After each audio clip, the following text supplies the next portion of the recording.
আসসালামু আলাইকুম, সবাই কেমন আছেন? নিশ্চয়ই ভালো আছেন। তবে আজকে 23 সেপ্টেম্বর 2024 সৌদি ন্যাশনাল ডে। তো সবাইকে সৌদি ন্যাশনাল ডে শুভেচ্ছা ও স্বাগতম। এবং আমরা সবাই যারা সৌদি আরব প্রবাসী আছি সবাই চেষ্টা করবো আমরা যেন সৌদি আরবে যে আইন কানুন আছে, যে নিয়ম কানুনগুলো আছে সেগুলো আমরা মেনে চলতে পারি। তাতে করে আসলে আমাদেরই লাভ। তার কারণ হচ্ছে আমরা যদি দেশের আইন কানুন মেনে চলি তাহলে আমরা কোনো ধরনের বিপদে পড়বো না, কোনো ধরনের জেল জরিমানা হবে না, সেটাই হচ্ছে আমাদের লাভ। কারণ আমরা যদি এখানে কোনো অকারেন্স করি, এদেশের আইন না মেনে চলি, তাহলে যে কোনো ধরনের বিপদ হইতে পারে।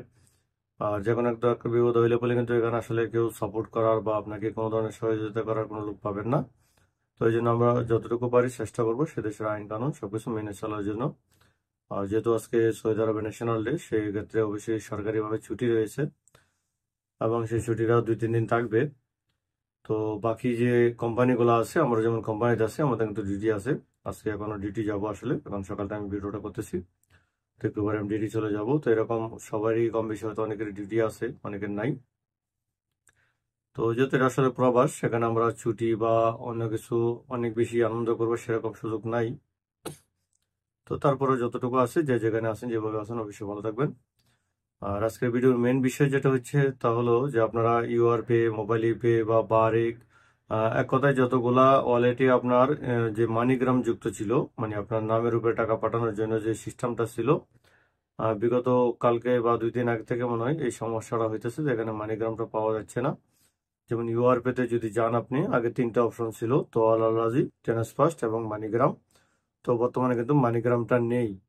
তো এরকম ভাবে আপনি যতগুলাতে মানিগ্রাম সিস্টেমটা ছিল, বেশিরভাগ ক্ষেত্রে কিন্তু মানিগ্রামটা বন্ধ হয়ে গেছে।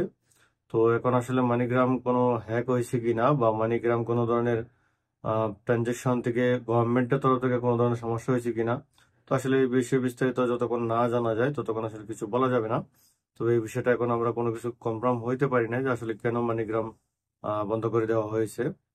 তো সেক্ষেত্রে হয়তো 2-1 দিনের ভিতরে সেটার বিস্তারিত জানা যাবে যে আসলে অ্যাকচুয়ালি সমস্যাটা কি। যদি কোনো ধরনের গভর্নমেন্ট ইস্যু না হয়ে থাকে, ফাইন্যান্সিয়াল কোম্পানি কোনো ধরনের ইস্যু না হয়ে থাকে, সেক্ষেত্রে হয়তো 2-3 দিনের ভিতরে কোনো ধরনের আপডেট আসলে সেটা হয়ে যাবে, ঠিক হয়ে যাবে। আর যদি গভর্নমেন্ট তরফ থেকে সেটাকে কোনো ধরনের ব্যান করা হয়ে থাকে বা কোনো সমস্যা হয়ে থাকে, সেক্ষেত্রে হয়তো আর পাওয়া যাবে না মানিগ্রাম। তো যদি মানিগ্রাম না থাকে, তো সেক্ষেত্রে অন্যান্য যে অ্যাপসগুলো আছে যেগুলো মানিগ্রাম ছাড়া ব্যবহৃত হয়, যেমন এনজাস থেকে যদি পাঠান সেখানে মানিগ্রাম লাগে না।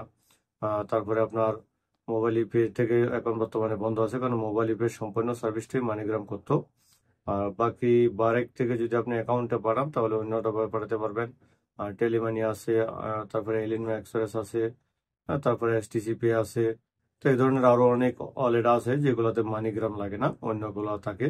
তো সেগুলো আপাতত ব্যবহার করতে পারেন। আপনি বিএনএল থেকে পাঠাতে পারেন, তারপরে আপনার লুপ থেকে পাঠাতে পারেন। তবে লুপ থেকেও যে আপনার মানিগ্রাম ছিল সেটা বন্ধ করে দেওয়া হয়েছে।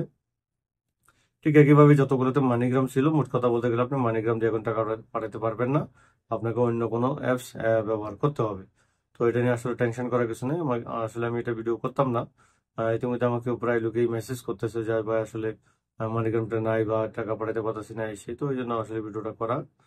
যদি এই ধরনের সমস্যায় পড়ে থাকেন তাহলে আসলে এখানে আপনার আমার কিছু করার নেই, সেটা তাদের কোম্পানি ইস্যু। তো যদি কোম্পানি ইস্যুটা ঠিক হয়ে যায় তাহলে আবারও মানিগ্রাম আশা করি চলে আসবে। যদি ঠিক না হয় তাহলে আপনার অন্য কোনো পন্থায় টাকা পাঠাবেন, সেটাই হচ্ছে বেটার। তো সবাই ভালো থাকবেন এবং সবাই আনন্দময় আজকের দিনটা অবশ্যই উপভোগ করবেন। যারা কাজে যাবেন তারা তো কাজ করতে হবে, যারা ছুটিতে আছেন তারা অবশ্যই ন্যাশনাল ডে হলিডে পালন করেন, সমস্যা নাই। তো সবাই ভালো থাকবেন, সবাই দোয়া করবেন ইনশাল্লাহ। আসসালামু আলাইকুম রহমতুল্লাহি ওয়া বারাকাতুহু।